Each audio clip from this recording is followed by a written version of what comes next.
Did you ever wonder, what do kindergartners learn? What is my kindergartner supposed to learn? Well, if you are interested in that, stick around because today I'm going to talk all about kindergarten made easy. Hi, Rebecca with the Parent Teacher Bridge, where you can find the ideas and resources you need to empower you to be your child's most influential teacher. And today I'm talking about kindergarten made easy. I have 3 children who I have homeschooled through the kindergarten years. And I just finished my last kindergartner. And so I'm going to share with you some of the things that I did to have a fun and relaxed kindergarten. Yes, even if you have a toddler or baby around, because I've done that too. And these ideas are sure to help you. Your child will not get behind. If you're thinking behind and you want to compare your child to other children, or if you're just unsure about the idea of homeschooling and you're unsure whether you might want to one day put your child in a public school or a private school and you don't want them to get behind. These are going to help you. So basically what I'm going to do is I'm going to walk you through the English language arts standards for kindergarten. And then I'm going to show you the made easy version, how I did that in a doable way without stressing myself out. And I can tell you right now that it did help my children learn and become confident learners. Before we begin, make sure to click like and subscribe. And you can comment anytime throughout this video if you want to add something. If you have a question, you can also email me, Rebecca at theparentteacherbridge.com. Now, here's some of the things that we are going to cover. How do you make kindergarten simple and enjoyable for your family? How do you stay focused on the kindergarten goals no matter which curriculum you choose? How do you even begin to choose a curriculum? I'm going to cover that in Kindergarten Made Easy. Kindergarten Made Easy is my mini course, but today you get a preview into the reading and language arts section of this course. So stick around, you're going to actually see what's inside this portion of my course. Now, the standards I pulled are from the Common Core Standards. And before you get a bad taste in your mouth when I say that, please understand that most states are still using these. They may say that they got rid of Common Core, but I assure you, if you look up on your state website and you look at the standards for kindergarten there, and then you compare them to corestandards.org, those Common Core standards, they are essentially the same. They may have renamed them, but they are essentially the same. That's most states. I can't speak for every state, and I don't know where you're watching from. So I just based it off that because I know that most of my viewers will have that same situation. So I listed those in my own words, and then I did the made easy version. Let's look at some of the standards pages for English language arts. Let's look at the English language arts skills, the reading foundational skills. See how they are divided? We first have print concepts, and these are all about making sure that you know how to read a book in the right direction, from left to right, from top to bottom, how to hold a book, recognizing that our words are made up of letters and that your child can recognize those uppercase and lowercase letters, and that they can count the words on a page because they know in between the words there are spaces. That's just a concept understanding of what print is. And then the other thing, which is huge, is phonological awareness. I'm not going to read through all of these, but if you'll notice, it basically has to do with breaking words down into their individual sounds. And so I'll let you take time to pause the video if you want and kind of look at some of these.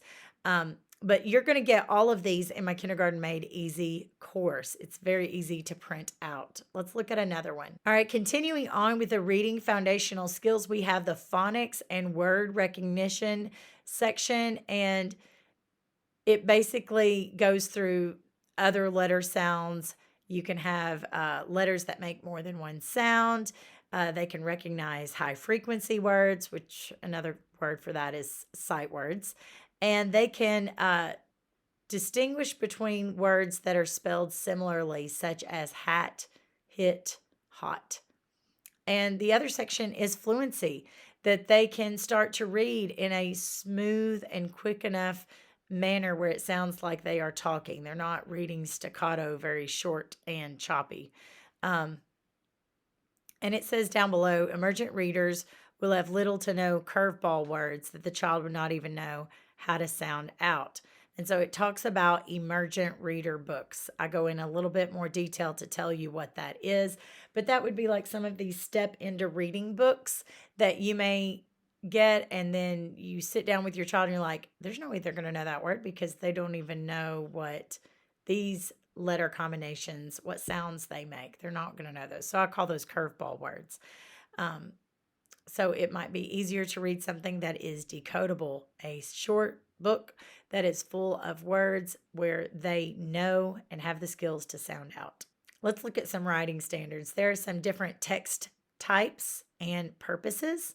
Just getting your child familiar with writing things down. It says draw, dictate, or write about opinions on a topic or a book. Your child can draw a picture and write about it. Production and distribution of writing. So you can answer questions about something, writing it down, and they want the children to explore some digital tools with the assistance of an adult. They also want your child to do some research and practice in a group doing that, obviously with adult guidance. So that might be something like a project that they do in school. Now let's look at some of the made easy versions. These made easy versions, these are my ideas. These are some simple things that you can do at home that help you accomplish reaching these standards. You know, I remember when I was a new teacher and I was reading through these standards I had to teach, and sometimes I would come to a standard and I would be like, what does that mean? Or how do I even do that? So I can imagine that some of you as parents may look through standards and you have no idea what you're doing on you have no idea what they mean. At least you may have an idea of what you're doing better than you think. But these are some simple ideas. Let's look at the reading made easy. Talk aloud to your child about what you're doing when your child is nearby, even if your child can't speak yet. Just talk, talk, talk, talk, talk. Talk aloud your thoughts. Your child is getting used to the language just like you would if you were to go to a foreign country and you were to be immersed in the language. Sing, read, play with rhyme and rhyming words. Play with the ABCs in hands-on ways. Practice uppercase and lowercase alphabet letters when you are playing. This is before you're even writing. You're just having exposure to both ways of showing the letter. Let your child see you write. Gives your child a purpose for writing. It gives your child a model to imitate for writing. Draw and label simple drawings with your child. I used to do this all the time. I would draw a tree, I would draw a house, I would draw a sun, and then I would write the words beside it. And then my child would help me color it. This is an awesome way to get your child used to print and writing. Play I Spy when you're looking for signs and labels. You're in the grocery store, I spy the letter B. Can you find the letter B?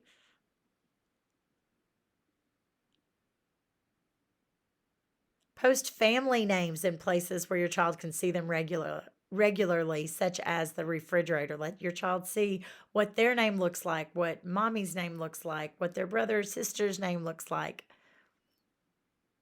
Now, as far as sight words, I have a special section on this, but if you just practice a few a week, that's plenty. And I usually don't even start practicing sight words until a child is able to actually read a 3-letter word on their own. I personally save screen time for learning purposes, especially when children are this little. If I want my child to have some screen time, like on an app or a TV show, I try to keep that to something that is learning based, which is just going to reinforce the ABCs and some of these reading skills. And then I'm really big on keeping paper, pencils, crayons, things like that out available, maybe in a certain basket or something like that, and let my child experiment. If everything is kept put up all the time, your child is not going to be able to grab things and start experimenting and start trying to make letters of their own. And when your child is new at this, by the way, expect them to write some letters backwards.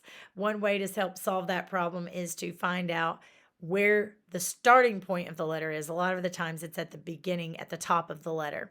Another way to solve that problem is to give them a chart somewhere where they can look at, because if they're just relying on their memory, yes, they will write it backwards. And yes, it is normal at this age. Okay, this is a special adult sight word page that you're going to get included in this mini course.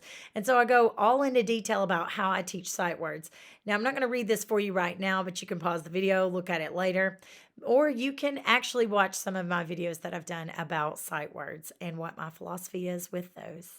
More on sight words, I just include a list of the most common sight words for you and in their specific categories. Now, on page 16 of my course, which, by the way, my course has about 50 pages in all, but on page 16, I actually go through specific activities of learning sight words, and I don't really do anything very Pinteresty. All I do is stick in the sand. This is easy, grab and go things that you can do. In fact, my sight word flashcards, I've had them since my now 7th grader was learning to read. So I have a specific way of marking those. I just take each group of sight words and write them in a different color. And then I use a dot system. So if it's the first group, I put 1 dot in the corner. If it's the second group, I put 2 dots, and so on. And that really helps in case they get mixed up. I can put them back together. But look through some of these activities. I'll just read a few. Have your child write the word in a sand tray or other similar item. Review the words by using them in sentences. Like if you say a word, have your child make up a sentence. You can even write the sentence down for them. Do a scavenger hunt for the words using books. So pull out some of the books and see if you can find, 3 or 5 of the special words that you're focusing on. Now for English Language Arts Made Easy, let's look at this reading literature and information text. So reading literature, that just means like fiction books. Informational text, that just means nonfiction books, books that have true facts about them. So it's always a good idea to try to keep somewhere around like 50-50.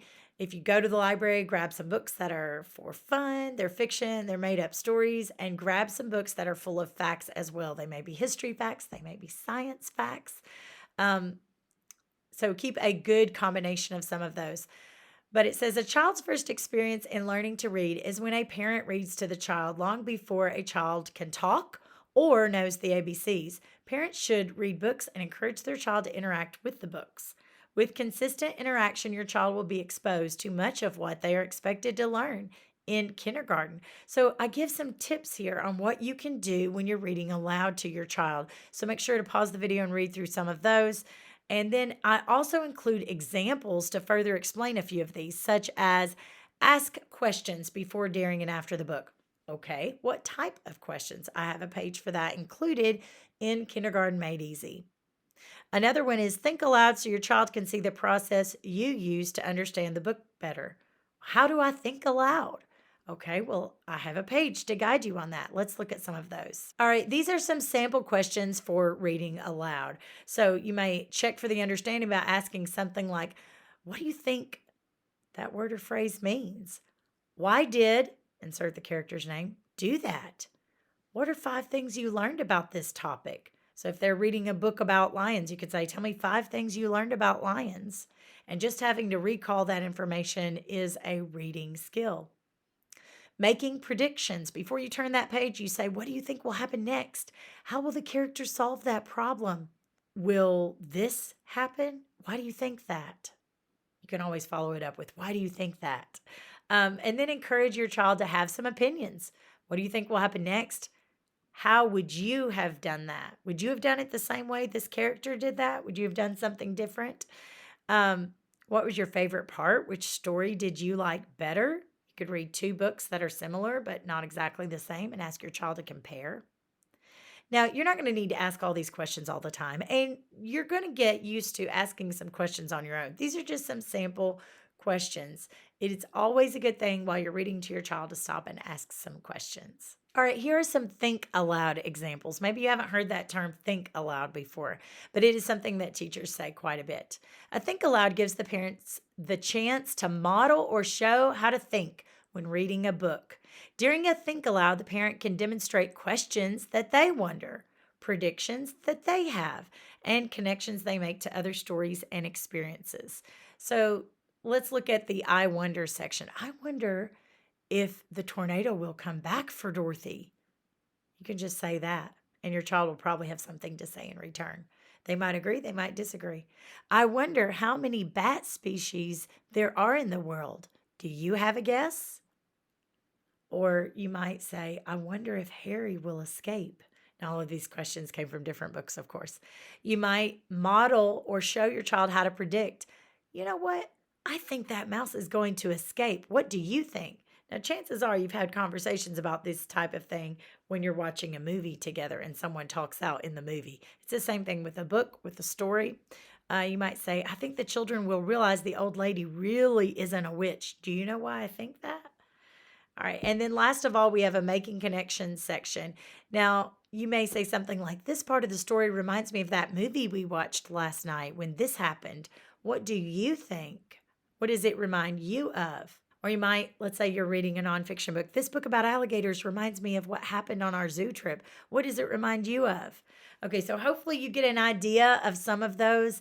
If you read through these made easy pages, and you start adopting some of these behaviors, your child is going to be set in kindergarten in the area of reading. Now, when you get Kindergarten Made Easy, the mini course, you don't just get reading and language arts, you get science and social studies, you get math, you get the arts, and you even get PE ideas in there as well. And if you're a homeschool parent, you're wondering, what curriculum should I do? How do I even begin? I have guidelines for you on how to choose a curriculum and some things that you need to keep in mind. At the end of the course, you will find some printable certificates that are ready to go for your child so that if you want a quick reward for your child when they meet a particular goal, you can have that as well. There's also some pages of encouragement for your parents. As I said before, there's about 50 pages in this mini course. Be sure to check out the link below to the Parent Teacher Bridge store. Be sure to check out the link below where you can purchase this mini course for only $25. That's a wonderful value if you are a new parent to the idea of homeschooling, if you are a new kindergarten parent. And you know what? Even if you're not homeschooling, all of these things are very, very helpful for your early learner. So I hope you check that out. Remember, parents, you can get my 5 quick tips to immediately help your struggling reader. You can also get my survival guide for the new homeschooling parent. I'll leave a link to those in the description below. Remember, parents, you are your child's most influential teacher.